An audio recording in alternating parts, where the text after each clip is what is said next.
Good evening, Internet.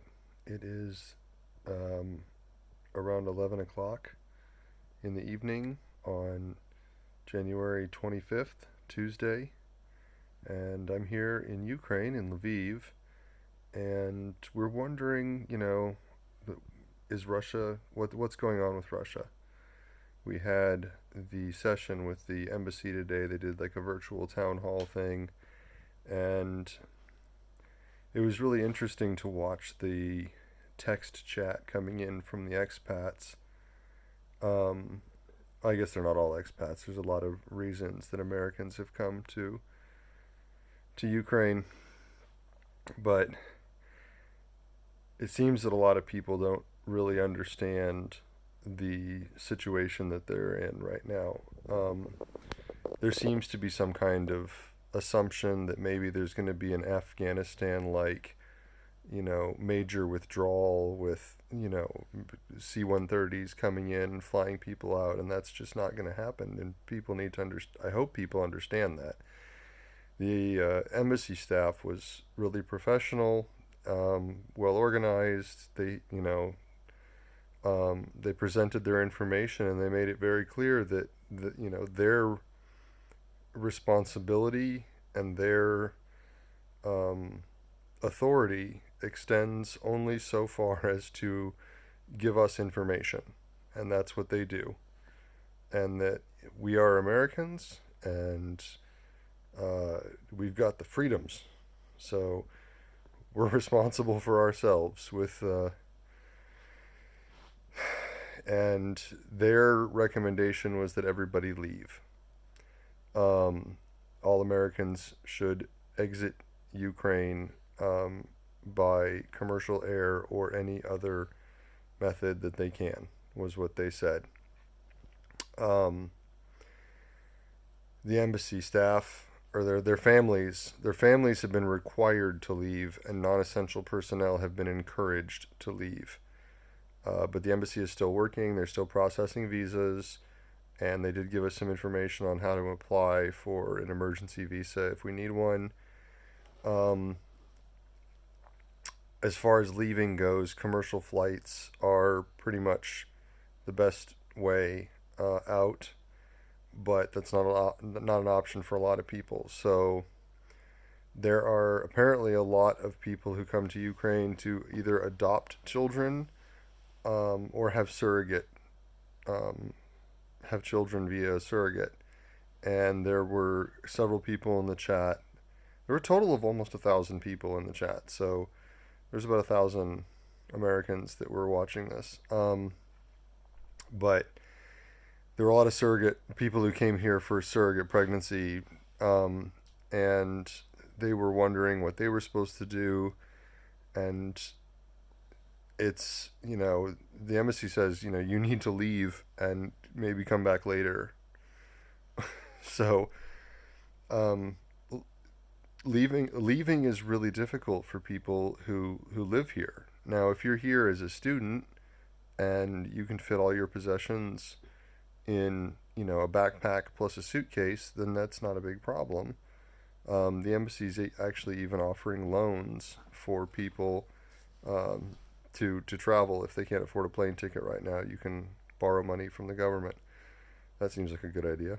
Um, but like for the people who live here, like me and a lot of other expats who have a life here and maybe a business and a family, um, we can't just get up and go like that. Number one, like we don't have any place to go. How long, if we leave the country, when are we going to be able to get back in? Are we going to need to leave for a week or 2 weeks? I think most expats can probably manage that financially, but what if the borders are closed for 3 months? Um, what if the borders don't reopen and it all becomes part of Russia? And, we have a life here. Like, we have all of our stuff is here. And I know it's just stuff, but, like, it's hard to leave behind, especially for somebody who's transplanted their entire life here, um, and it's really you're losing a lot when you decide to just get up and leave like that. Um, so if you're not going to commercially fly out, the next option, of course, is well, trains. Trains are about the same policy. But unfortunately, so Poland has borders that are not open to Americans. You can't cross the land border. Americans can fly into Poland, but they cannot cross the land border. Um, I found an exception on the some Polish website where you can apply to the border patrol of Poland, the border guards, and they can give you, they can give individuals an exception to crossing the land border, but who knows how long that's going to take. I did apply, but we'll see what happens there.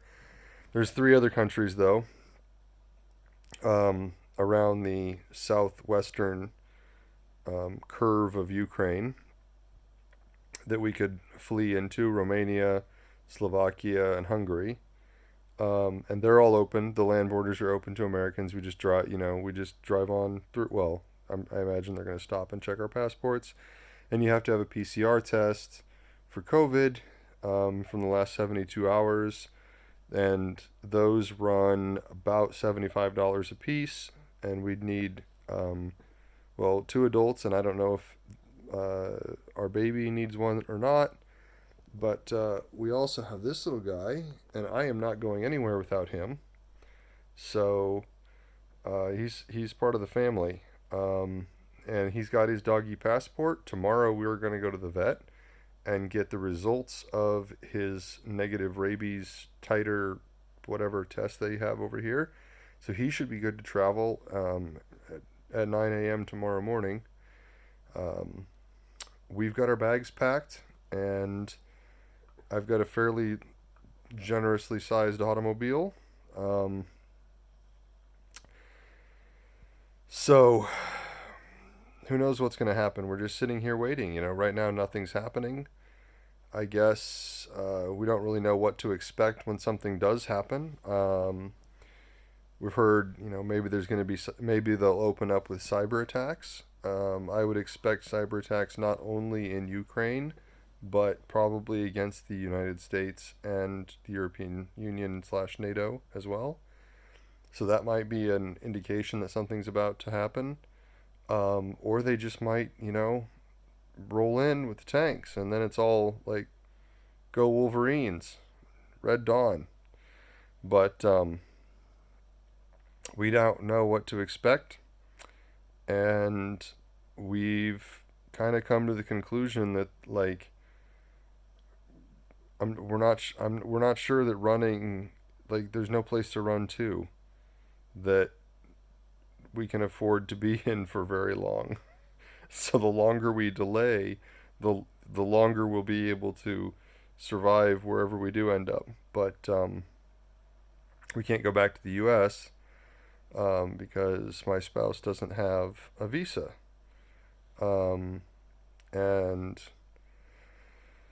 that's probably an oversight that we should rectify. But anyway, so that's all the news that's fit to print from here in Lviv, in Ukraine, in the southwestern corner, 45 minutes from the closed Polish border. And I hope all of you are safe out there, and be prepared, and hopefully you won't need to do anything at all, and this will all just simmer down, and everybody will just chill out and be friends.